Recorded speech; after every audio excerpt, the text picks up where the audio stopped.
Good afternoon everyone, I'm KingBlackToof and I'm here to walk you through a Monster Consume deck guide. Now, a lot of people have played Monster Consume in the past. If you haven't, then this is a great place for you to learn about it. So, Monster Consume decks are usually tier 1. They're amongst the strongest decks in the game. If they're left alone, they can beat any deck, basically. They generate so many points, it's really hard to beat. However, anytime a deck like Monster Consume does become tier 1, it's techable. You can tech against it.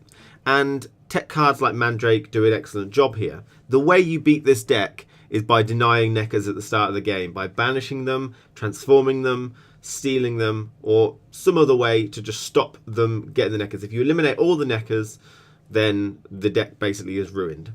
So if this becomes tier 1, people start teching against it. It just so happens that people are teching things like Mandrake already against other things in the game, like Imra Sabbath, to buff Roach, to buff Calvite, the leader card, to destroy engines and stuff. So Mandrake is a very prevalent tech card at the minute for other reasons, which means it also works against this. So this is tier 2 at the minute, this deck. And every game you play, you're going to face an uphill battle because you will be facing a lot of Mandrakes and you'll have to try and keep your Neckers on the board, and that's going to be the hardest thing. If they get rid of all your Neckers, you've pretty much lost. So here we've got a Monster Consume deck list, and there's a couple of things you can change. I'll go on to that later. But your primary tactic is to put a Necker on the board and hope that it survives. You should always be playing as if it's going to be removed. And they're going to be removing it by banishing it, by lowering its base value with cards like Mandrake. They're going to be transforming it into something else which is not a Necker with Artifact Compression or Coral. Or they're going to possibly steal it from your side of the board using Muzzle. Okay, this card here. So you've always got to anticipate this with any match that you play and try and have at least 2 Neckers in your opening hand. Either 2 Neckers or a Necker in a way of pulling another Necker using something like Maralorn here. Okay, which pulls a Bronze Deathwish unit, which will be a Necker. So, after you've got a Necker on the board and it's stayed there and it's your turn again, it's time to start copying them, producing more of them in your deck. So it's time to use the Necker Warriors to copy the Bronze Ally, which is the Neckers, and add 2 copies of it to the bottom of your deck. Now you want to use all your Necker Warriors in this sort of instance, and we've got multiple ways to actually do this. Hopefully you've got a Necker Warrior in your hand, but we've also got some other ways of pulling them. We've got an Owl's Do a Cross, which pulls the highest bronze unit, or silver, and we've orchestrated it so that it's going to be a Necker Warrior.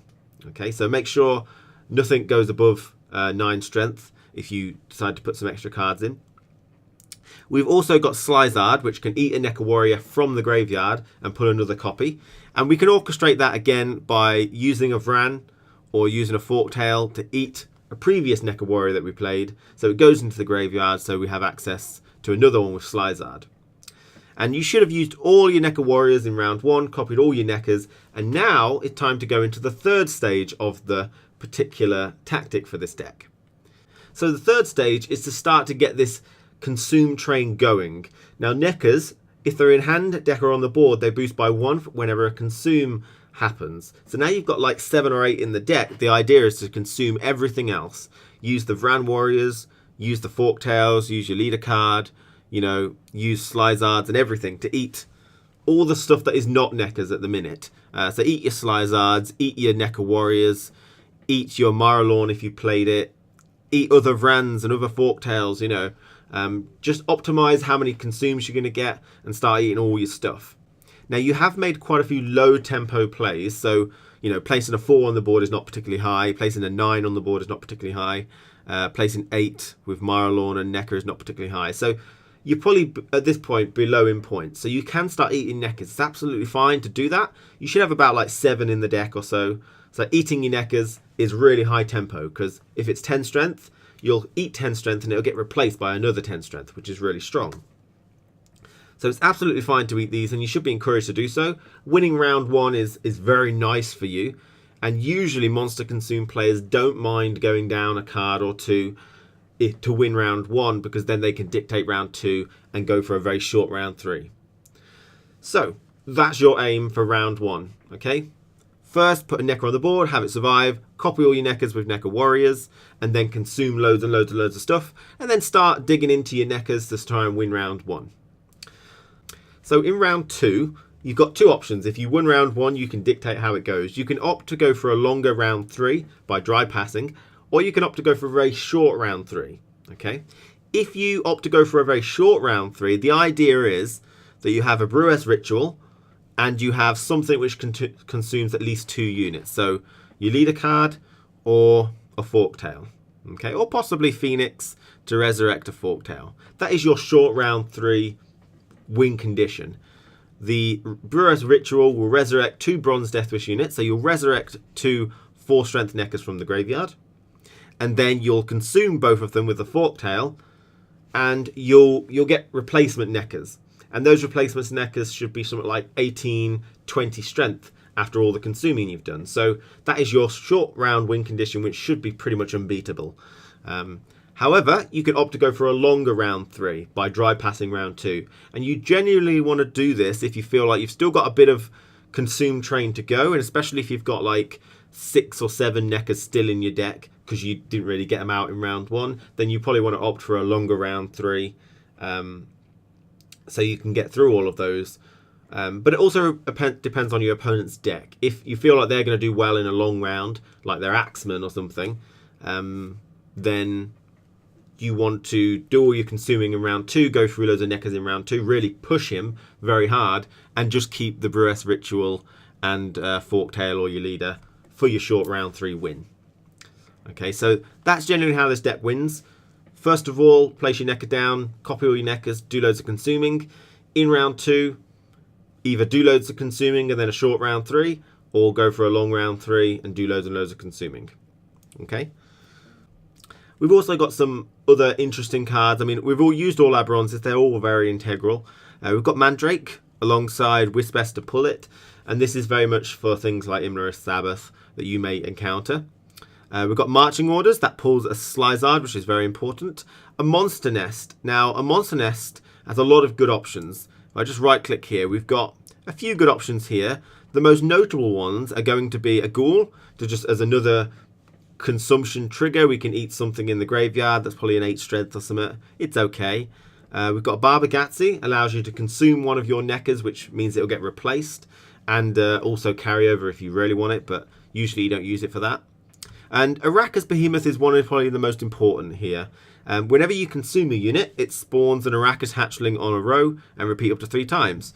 Now, what's really important with this consume deck is that sometimes you'll run out of bodies. So that is a very good pick, the Araka's Behemoth there.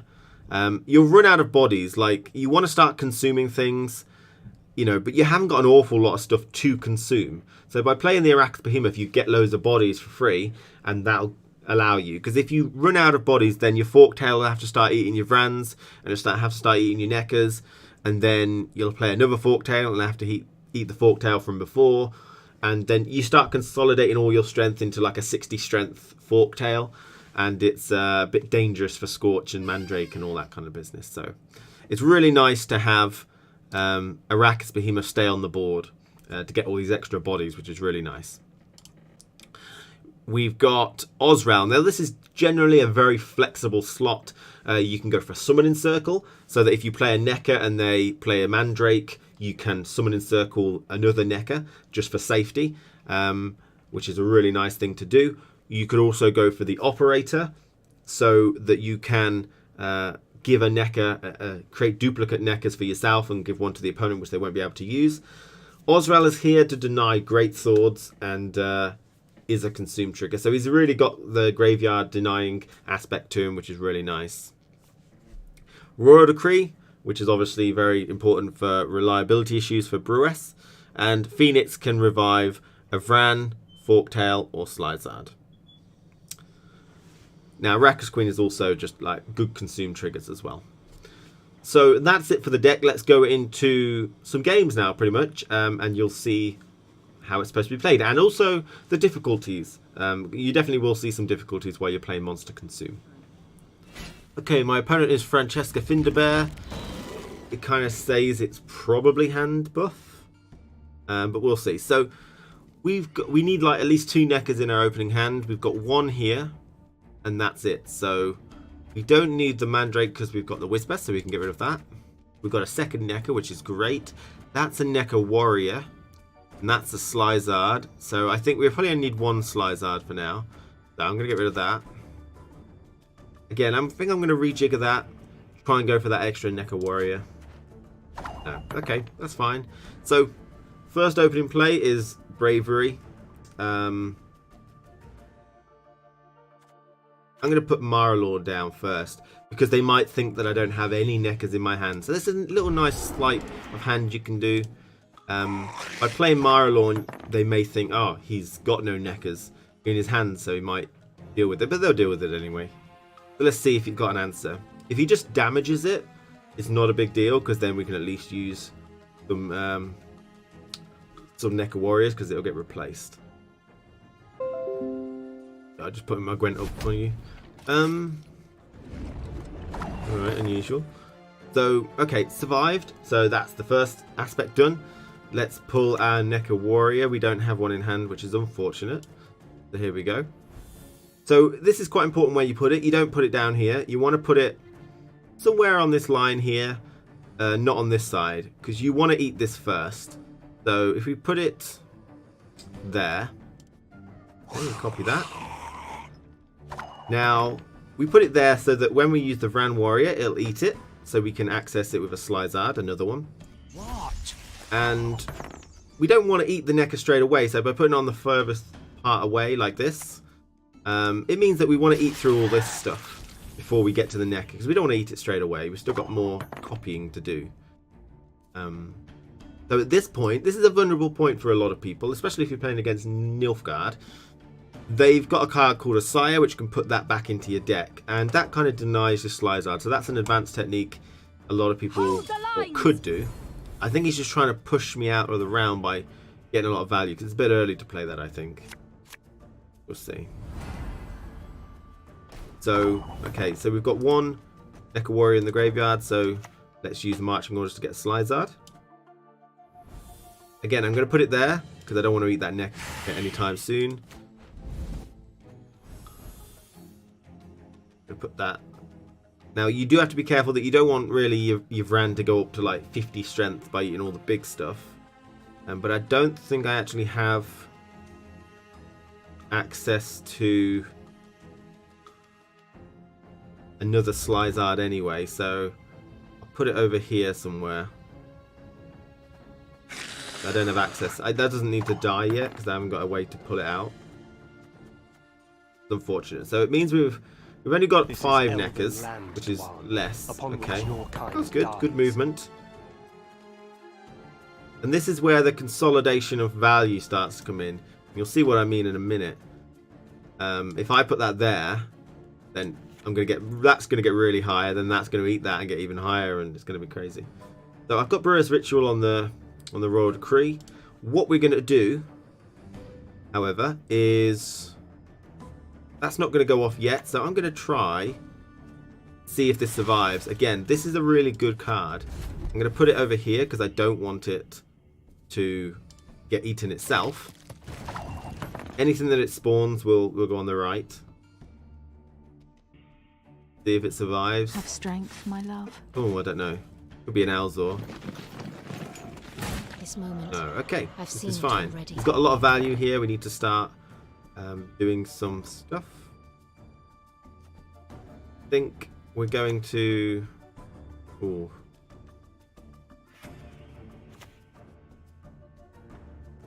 We do need to put something here, but that is a very dangerous thing to do. But yeah, let's get some consumes going. 1. Okay, there we go. So for this reason, I'm going to eat the lowest stuff. I'm not going to eat that high thing because I don't want that to be going too crazy. So there we go. So that's the value of an Arrakis Behemoth. Now I've got bodies. I don't have to worry about cannibalizing all my brands and everything going into one particular thing. So this is really good. When he starts doing some high tempo plays, which is starting to come about now, we can now start eating our Necas. We want to try and keep 2 in there. We do actually want some Necas in the graveyard because this one resurrects 2. So here we go. That's dangerous. This is where he could get all his value from and try and win the round. We've got a Slyzard now, which is really nice. We also have... we haven't ate that yet. We could eat that.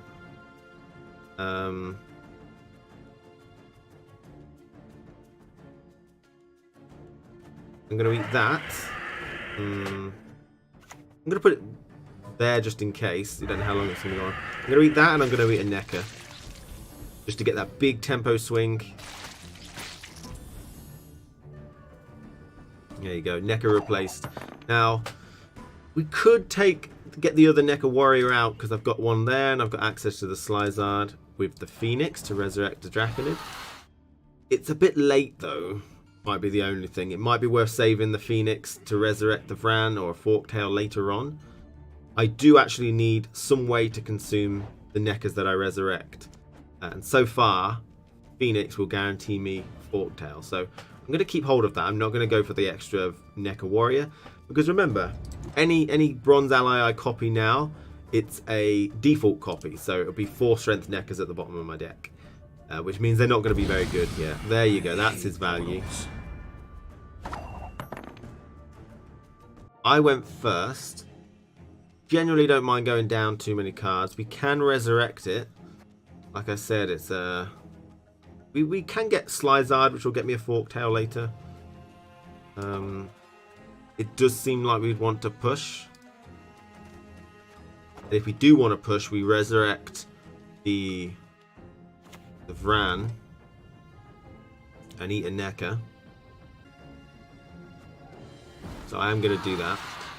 And we might as well go for more consumes, and this way it'll do it. So here we go. More consumes for us. That's a consume, and then we can eat the Vran Warrior in the graveyard, pull another one from the deck. Put it here. I'm going to eat my Necker, because it's better value, as you can see, and then another one, and we've nearly won.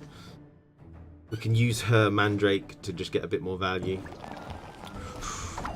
That seems like a really slow thing.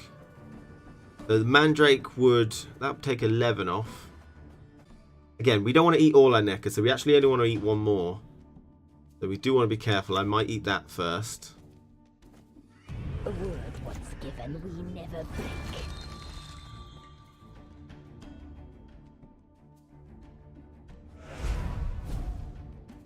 Okay. I don't want to eat too many Neckers. I do have one here, which I might rejigger, but I might not. Okay, that's a low tempo play there. Oh, it's not too bad actually. That's put him ahead, but I'm going to consume, and that's going to put me just one ahead though. Well, one behind, I mean. Right, that's pretty much all I can do. I could play that. Again, I think pushing him round 1 is a good idea. So, do that. We've got access to the Burris Ritual, which is good. He should back out here, yes. Okay. Now, I had to go first, so this is probably the best scenario I could have gotten. Winning round 1 is good. He could have a War Dancer to stop carryover. Well, to get carryover and stop card advantage. Slyzard is good. Rejigger it. Okay. So I'm going to go for a very short round 3. And I've got pretty much all the pieces I need.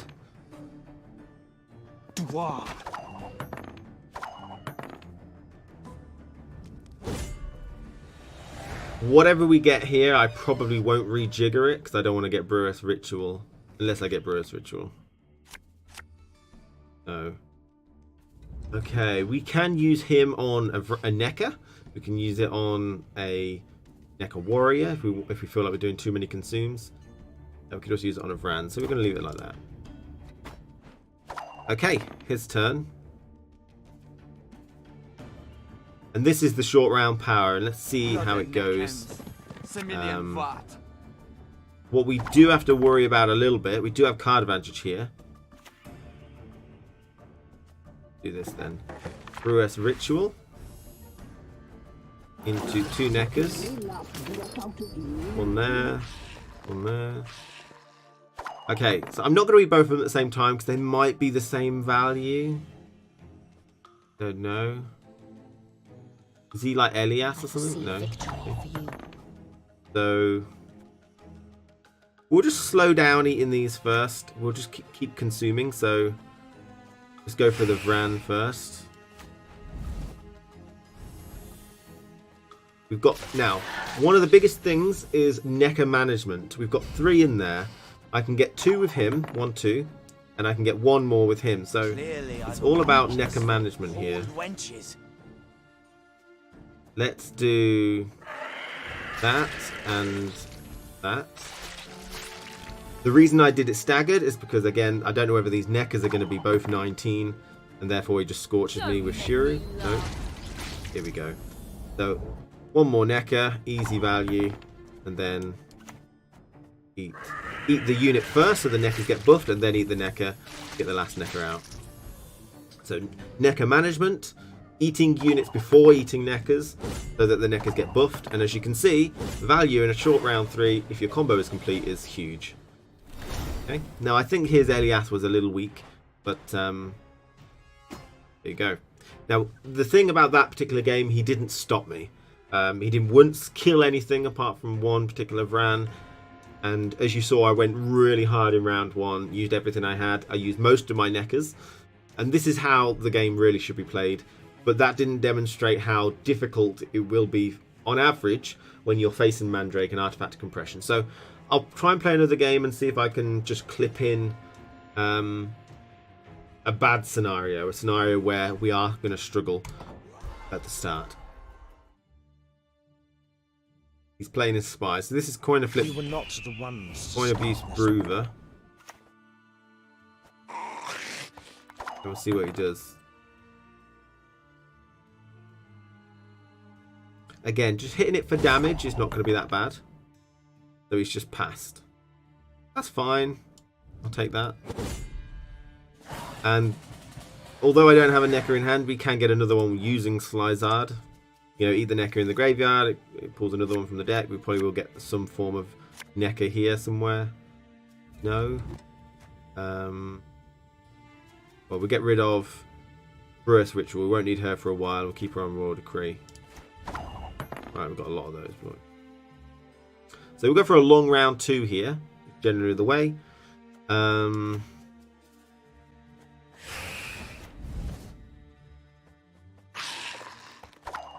Does he have a Mandrake or something?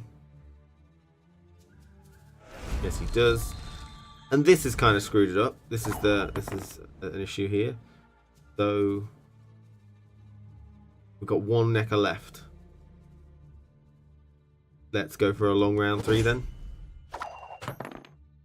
Hope we get a Maralawn or a Necker and it stays on the board. Now the issue is the weakness. Now I've only got 1 Necker on the board or in my deck.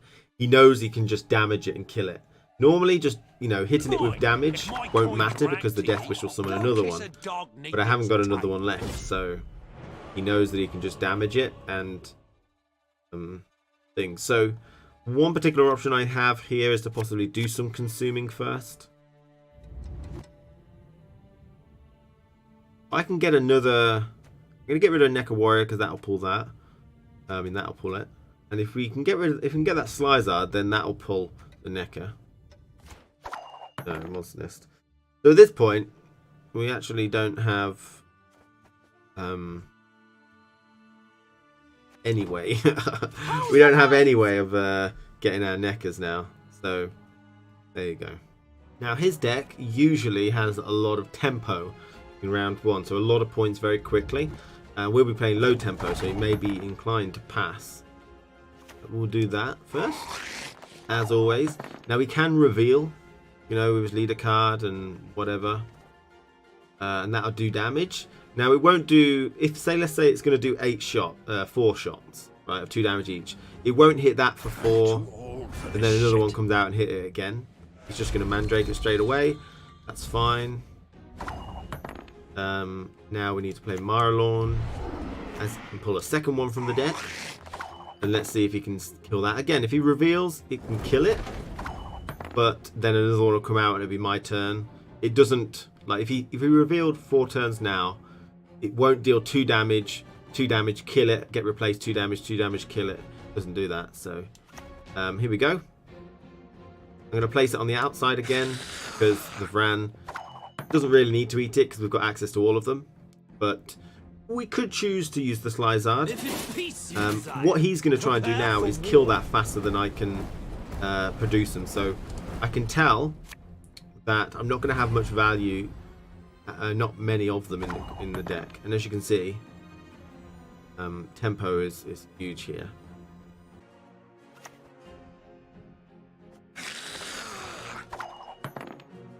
I could have passed, but I think it's safer to put more Neckers in there.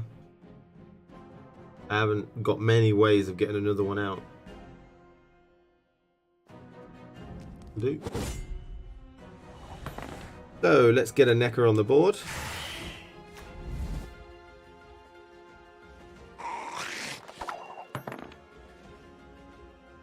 You will pay for this. Right, that's one of those. That's fine. We'll go for a Necker Warrior. Still doing it. It doesn't matter where we put it, really. Right, so we've got 5 Neckers to work with. That one's probably going to die soon, because it's pretty low. Now we need to start our consuming train. So we'll use that on a possibly a... Right, we got a bit lucky that it didn't kill that. We don't want it to kill it, but he is killing my bodies, which is unfortunate. We'll get the train going, and then we'll try and go for the Arrakis Behemoth. We'll leave this for now. We'll just get that ran out.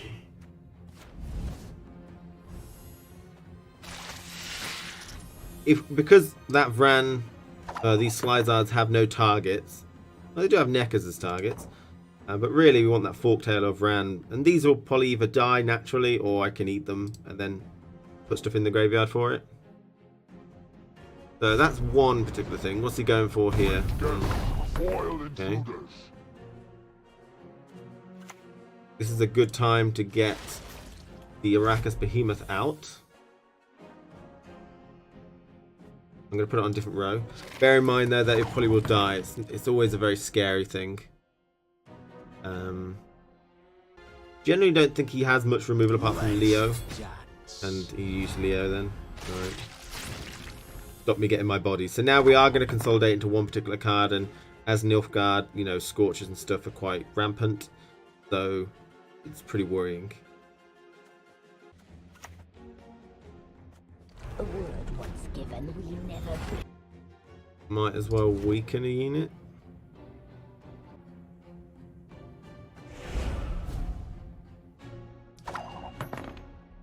Is he going to put some stuff back in my graveyard, like, I don't know what? Yes. What is it? No, he's putting stuff down.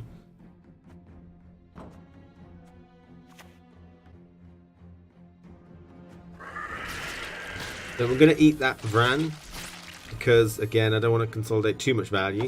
I am going to though, but again, management of Neckers, I need to start eating that now. All is in place.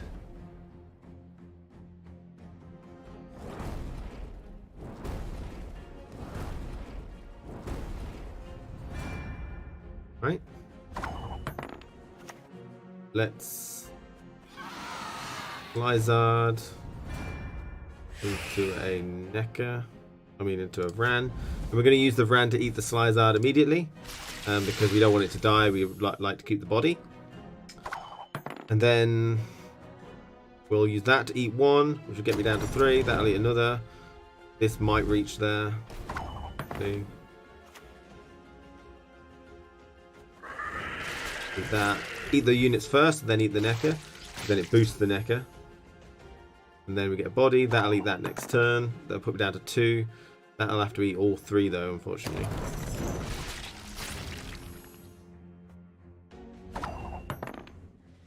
So in terms of management, we've still got 1 left in the deck, which is unfortunate.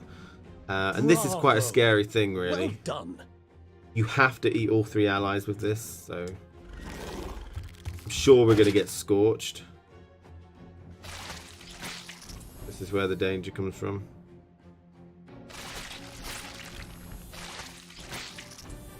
$81 points. Here comes that Scorchy boy.